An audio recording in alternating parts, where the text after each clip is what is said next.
Dia 31 de maio, que é o Dia Mundial Sem Tabaco, nós vamos comemorar esse dia, falar um pouquinho sobre cigarro, sobre parar de fumar, e para isso nós vamos conversar com uma especialista, que é a doutora Maria Vera Cruz de Oliveira, que é diretora do Serviço de Pneumologia aqui do Hospital do Servidor Público do Estado. Doutora, a senhora estava me falando que esse tema, o tema desse ano é muito voltado em relação ao meio ambiente, né? Tabagismo e meio ambiente. Como assim? Em que sentido? A Organização Mundial de Saúde, todo ano, ela escolhe um tema.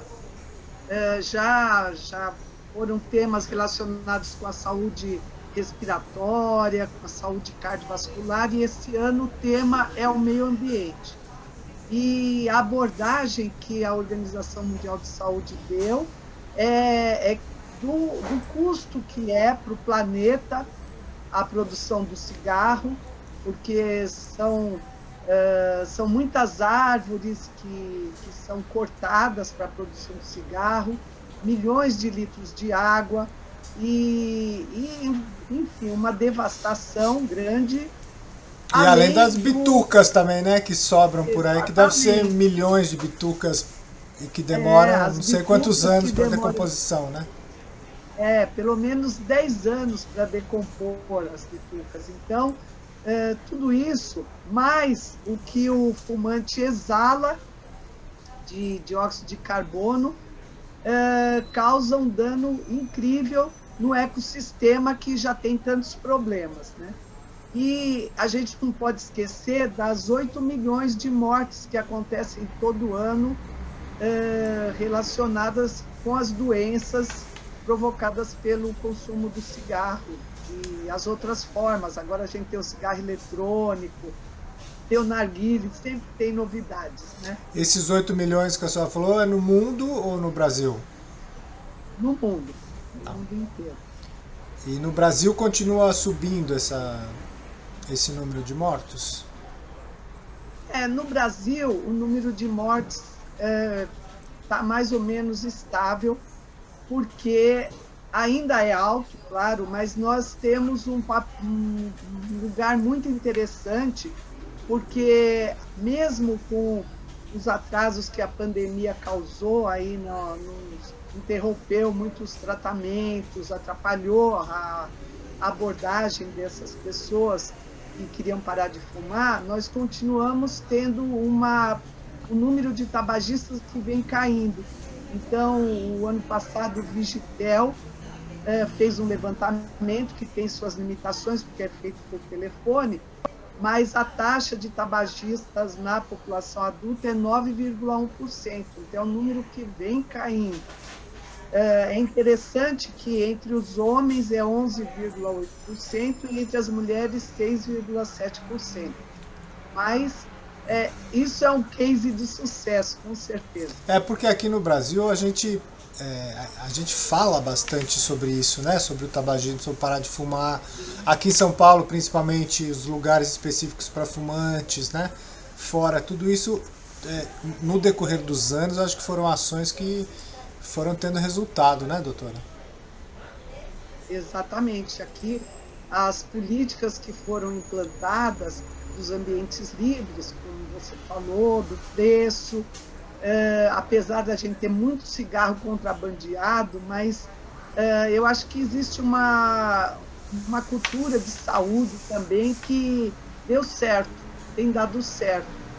Mas isso tem o outro lado, né, Milton, que as pessoas que não conseguem parar de fumar são pessoas que têm uma dependência muito elevada, e isso faz com que a gente invista bastante na motivação dessas pessoas e procurar estratégias para que elas deixem de fumar. A senhora falou aí do cigarro eletrônico, né, que a gente vê muito mais jovens usando, mas que no fundo é a mesma coisa que o cigarro normal, né? Faz tanto mal quanto, ou não? Não, é verdade. Nós não conhecemos todo o potencial de danos à saúde que o cigarro eletrônico pode causar, porque ele é relativamente novo. Ele tem 10, 12 anos que está no mercado. Mas já existem artigos mostrando que ele piora os sintomas respiratórios, aumenta o número de crises de asma, causa danos cardiocirculatórios, já existem alguns artigos mostrando isso. E nós tivemos, em 2019, aquela epidemia do EPALI, que foi aquela doença aguda intersticial muito grave, que acometeu jovens nos Estados Unidos e que causou mais de 100 mortes. Então, muitos jovens foram parar na UTI. Então, ele não é isento de riscos, com certeza. Ele causa dependência, porque você coloca... Mas tem nicotina? Tem nicotina o cigarro eletrônico? Exatamente. Você que coloca as substâncias para compor o que você vai inalar. Então, as pessoas colocam aromatizantes, podem colocar algum líquido que THC, por exemplo, que é um derivado da maconha, e nicotina em diferentes concentrações. E aí é que está o perigo, porque a pessoa não tem noção, coloca nicotina e vai se tornando dependente, com certeza. Não, e deve facilitar a entrada de muitas substâncias químicas que a pessoa nem imagina que existam, né? No cigarro a gente sabe que tem, no cigarro de papel, tem muita... Não é só a nicotina que tem, né, doutora? São muitas substâncias que fazem mal, né?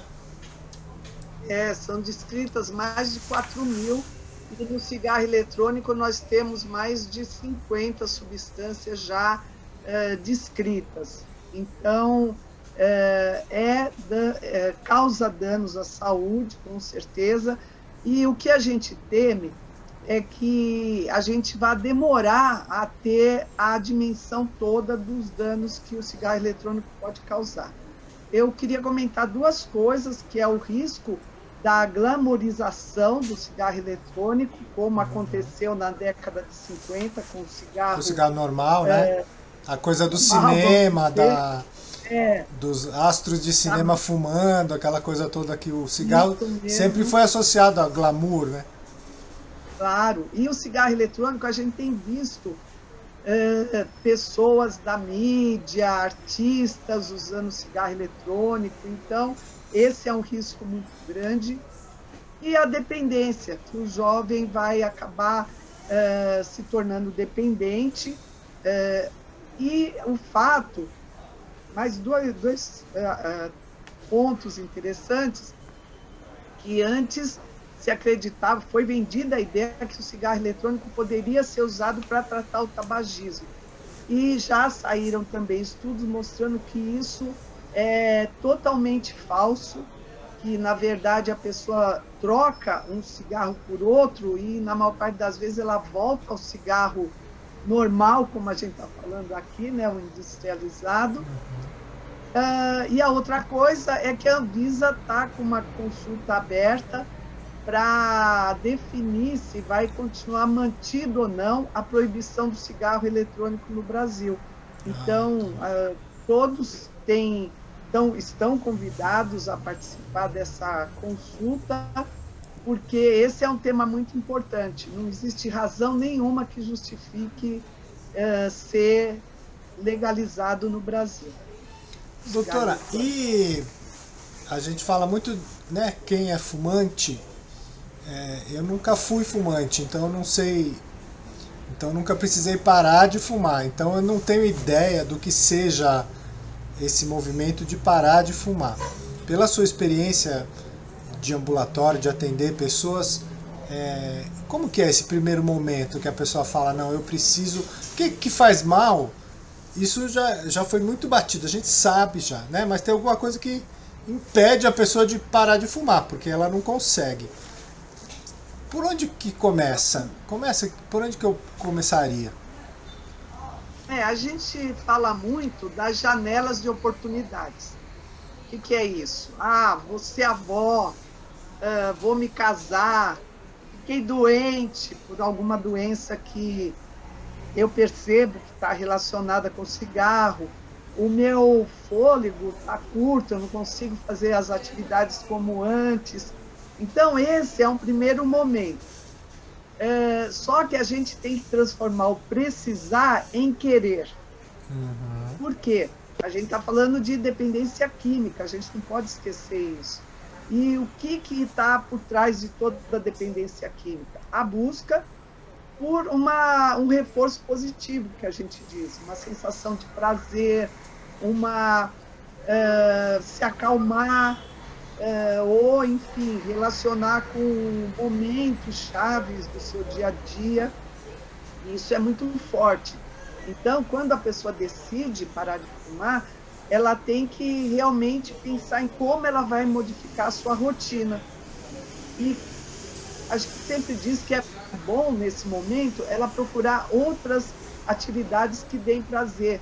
Atividade física, por exemplo, fazer exercício, fazer caminhada, ou voltar a resgatar alguma coisa de que ela gostasse muito, ouvir música, ler. Enfim. Mas nada relacionado a cigarro, né? Por exemplo, se a pessoa vai tomar o café e já fuma, tem que cortar, esse cafezinho tem que ser outra coisa, não é isso, mais ou menos? Exatamente, isso é o que a gente chama dos gatilhos.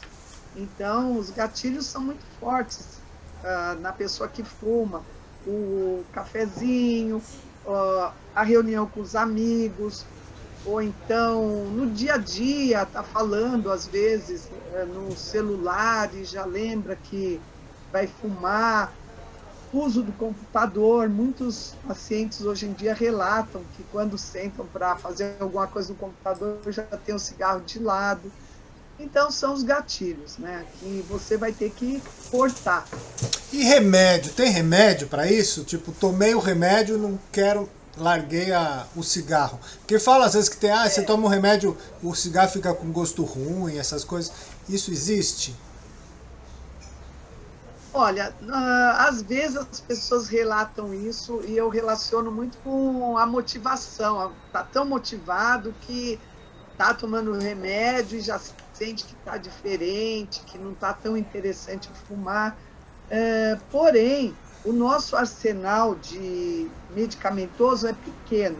A gente continua tendo a bupropiona, os repositores de nicotina, a nortriptilina, que é chamado de segunda linha, mas que a gente usa bastante, e a vareniclina, que era uma grande aposta, ela está com problemas de distribuição no mundo inteiro. Então, antes a gente tinha o problema que era cara, é um medicamento caro realmente, e agora ele é um medicamento que está difícil de conseguir por causa desses problemas de logística da produção dela. Mas a bupropiona, ela é mais um calmante, vamos dizer assim, né? Ela não age na nicotina, né? Ela age mais no seu comportamento, vamos dizer assim.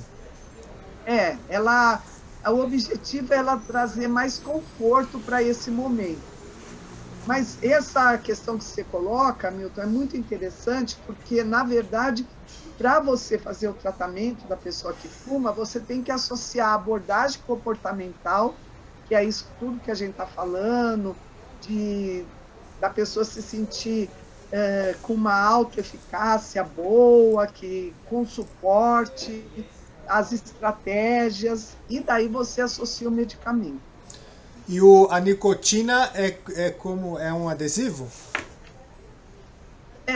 Aqui no Brasil a gente tem na apresentação de adesivo, na apresentação de goma de mascar e de pastilhas. Isso, na verdade, é para ir diminuindo a dose, né? Porque parar a nicotina de uma vez tem uma reação de abstinência. É isso, doutor? Olha, o que dá melhor resultado é a interrupção abrupta mesmo. Tá. É você parar e decidiu, parou. Parei e pronto. Porque a gente vê que tem gente que faz isso, né? Fala, não, parei, nunca mais fumou, tava com o cigarro. Eu já ouvi muita história de gente que tá com maço, joga o maço fora e nunca mais fuma também, né? Sem precisar de nada, né? É uma decisão de vida, vamos dizer assim. É importante isso, né? Mas, claro, isso é fundamental. Mas existem diferenças genéticas, por isso que para algumas pessoas é um pouco mais fácil, para outras é mais difícil. Mas realmente a decisão tem que permear tudo. Você pode fazer uma tentativa, não ter sucesso naquele momento, mas não deve desistir. Algumas pessoas têm que fazer 5, 6, 7 tentativas até conseguir. E o Hospital do Servidor tem um ambulatório específico para isso? Tem. Nós temos 2 ambulatórios atualmente que atendem os tabagistas, e esses ambulatórios eles oferecem essa parte comportamental também, um apoio comportamental, é feito uma avaliação clínica das pessoas e elas são acompanhadas ao longo do tratamento. Bom, qual que é pode... e em geral, qual que é a chance a porcentagem que as pessoas param? O ou nosso não tem ambulatório, isso? não, a gente faz, periodicamente, a gente faz levantamento para saber como é que as coisas andam, claro, e mudar algumas coisas se for necessário, mas é em torno de 40% que conseguem parar de fumar. É bastante, porque em geral é difícil, né? Em geral é uns 10%, assim, não é? Que a pessoa que tenta não é tão baixo. Não, nos ambulatórios, em geral, quando eles estão bem estruturados, a taxa pode chegar até 50%. E a nossa fica em torno de 40%. Tem épocas que é menor, tem épocas que melhora um pouco. Antes da pandemia, a gente tinha grupos que eram muito importantes.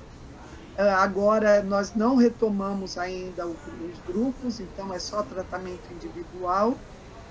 E assim, a gente durante a pandemia também fez algumas abordagens por celular, que foi interessante, até para ver como é que estava. A gente sabia que muita gente estava recaindo, mas foi interessante, porque nós até levamos para um congresso ano passado, nós comparamos quem recaiu e quem se manteve sem fumar, e aplicamos o questionário de ansiedade e depressão, e foi semelhante nos 2 grupos. Então, todo mundo estava ansioso, um pouco deprimido, claro, e os fatores que fizeram a pessoa recair provavelmente foi que deu uma chance. Quando para de fumar, a gente sempre reforça isso, você não pode se testar, falar, só vou fumar um, e questões relacionadas com a própria dependência, talvez indivíduos que tivessem uma dependência mais elevada. Mas é interessante isso que a senhora falou, das pessoas tentarem, né? Não é, talvez, tem gente que é na primeira, ok, mas tem gente que vai ser na 5ª vez. E não desistir de parar de tentar de fumar, né?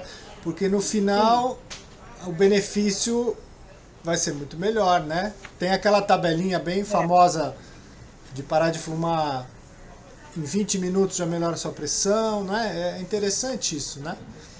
Depois já vai melhorando o seu fôlego. É verdade. No nosso material educativo, a gente coloca todos esses benefícios.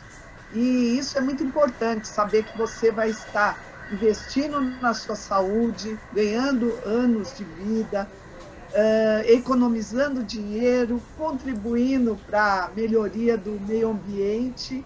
Então, são vários fatores que devem ser levados em conta, né? Doutora, para a gente ir finalizando, mais alguma questão em relação ao meio ambiente, que também é o tema desse ano? Nós somos signatários da Convenção Quadro, né, que é um acordo mundial para controle do tabagismo. E isso prevê várias coisas, medidas preventivas de educação, oferecer tratamento e a questão da produção do tabaco. Então, o Brasil está entre os 3 maiores produtores de tabaco. Essa é uma questão importante. E, apesar que 80% desse tabaco é exportado, uma vez que o nosso consumo está diminuindo, enfim, para haver esse controle, essas culturas deveriam ser substituídas por outras. Mas isso é Planta verdura, né? A gente precisa tanto comer verduras e frutas. Por que não planta exatamente. verdura e fruta no lugar do tabaco? A questão é o lobby da indústria do Claro. tabaco, Aham. porque ela dá muito suporte para as cidades que produzem o tabaco. No Rio Grande do Sul, na Bahia, Alagoas, tem alguns polos de produção muito forte. Então, esse é o ponto fraco ainda na questão do controle aqui no Brasil. Porque qualquer Mas, coisa que relacionada com vício tem muito dinheiro envolvido, né? Porque se ganha muito dinheiro em cima dessas pessoas, né? exatamente. E também, eu acho que um ponto que eu não comentei é que, de uns anos para cá, têm sido publicados muitos estudos sobre o que eles chamam de tabagismo terciário, que é a questão que a nicotina que fica no ambiente, ela acaba sofrendo algumas reações com a poeira do ambiente e produzindo outros derivados químicos que também são danosos à saúde e permanecem muito tempo no ambiente, contaminam as águas que são eliminadas, acaba contaminando o lençol freático. Então, é uma cadeia muito grave em relação às questões do E ambiente. daí não só quem é fumante, mas também quem não é fumante também acaba entrando em contato com essas Sofrendo substâncias, né? exatamente. Mas eu acho que a mensagem mais importante é que essas datas, tanto o 31 de maio como o 29 de agosto, que é o Dia Nacional de Combate ao Fumo, são momentos muito bons para a pessoa refletir e resolver fazer uma tentativa. Nesse mês de maio, a gente está fazendo, agora, claro, já encerrou, mas a nossa campanha está em andamento ainda. A gente ofereceu o tratamento completo para as pessoas que quisessem parar de fumar e 64 pessoas se inscreveram no programa. Então, vamos aguardar os Agora. resultados e torcendo para que seja de sucesso, né? E fora aqui do servidor, que tipo de especialista eu devo procurar para se eu quero parar de fumar? Que médico que eu vou? O tratamento tabagismo ele pode ser oferecido por pneumologistas, cardiologistas, psiquiatras, alguns, mas, na verdade, o movimento que a gente faz é que todo médico possa oferecer pelo menos a abordagem mínima. Perguntar, você está interessado em parar de fumar? Já fez alguma tentativa? Sabe que tem tratamento para isso? Então, já na verdade, nem só médicos, né? Qualquer profissional da saúde pode estar oferecendo essa abordagem. Isso se o profissional não for fumante, né, doutor? Porque É, tem, né? Por é mais verdade. paradoxal que seja, existe também. Tem diminuído muito, mas é verdade. E é interessante isso, porque o tabagista ele já não oferece uma abordagem tão boa como aquele profissional que não fuma, claro. Bom, então acho que a gente passou o recado. É lembrar que é um movimento que depende muito de uma decisão individual, né? Que tem um suporte e que para não desistir, tentar várias vezes. Se você, quem está assistindo, se já tentou uma, duas, eu acho que é bom saber que tem gente que tenta cinco, seis e consegue, né? Então isso é bom a É gente verdade. não se sentir um fracassado porque não conseguiu, né? Mas que tentando É, vai conseguir. lembrar dessas estratégias simples que a gente falou aqui, né? Tomar muita água, ter alguma coisa para mastigar na hora que der vontade de fumar, modificar alguma coisa no seu dia a dia e sucesso, né? Pensar que se você fizer uma boa tentativa, vai conseguir. E se não conseguir, procurar ajuda médica, claro. Tá ótimo, doutora. Então, obrigado pela sua participação e esperamos que as pessoas possam assistir e tentar, pelo menos a primeira vez, a parar de fumar. Claro. Muito obrigada pela oportunidade e dizer que os nossos ambulatórios aí estão abertos para todos que tiverem interesse em fazer a sua tentativa.